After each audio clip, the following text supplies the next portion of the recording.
નમસ્કાર, હું ડૉક્ટર મિલન ચિકાણી, family health clinic. ચાલો આજે આપણે થોડું હાઈપર ટેન્શન એટલે કે હાઈ બીપી વિશે થોડું જાણીએ. પહેલું, ઘણા લોકોને એવું હોય છે કે બીપી એક એવો ડિસઓર્ડર છે જે મોટી ઉંમરના લોકોને થાય છે, પરંતુ એવું નથી. બીપી એ નાની ઉંમરના લોકોમાં પણ જોવા મળે છે. બીજું, ઘણા લોકો એમ કહે છે કે મારામાં બીપી વધુ હોય એવા કોઈ લક્ષણ નથી, પણ એવું નથી હોતું. બીપી એક એવો ડિસઓર્ડર છે જે સાયલેન્ટ કિલર છે. તમારામાં કોઈ પણ જાતનો લક્ષણ ના હોવા છતાં પણ તમારામાં હાઈ બીપી હોઈ શકે છે.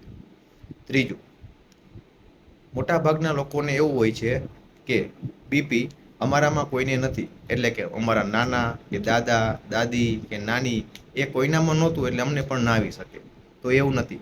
બીપી એ કોઈ હેરેડિટી ડિસઓર્ડર નથી. બીપી એ લાઇફસ્ટાઇલ ડિસઓર્ડર છે. મતલબ કે તમે તમારી જીવનશૈલી કઈ રીતે જીવો છો તેના ઉપર ડિપેન્ડ કરતો આ ડિસઓર્ડર છે. અને ચોથું, બધા એમ કહે છે કે અમારું બીપી નોર્મલ થઈ ગયું છે એટલે અમે હવે દવા બંધ કરી દીધી છે, પરંતુ ના.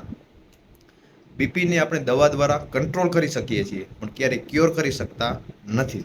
એટલે તમારે તમારા ડૉક્ટરની સલાહ વિના બીપીની દવા ક્યારેય પણ અચાનક બંધ કરવી ના જોઈએ. આથી જ તમે નિયમિત રીતે તમારું બીપી તમારા આજુબાજુના ડૉક્ટર પાસે જઈને ચેક કરાવી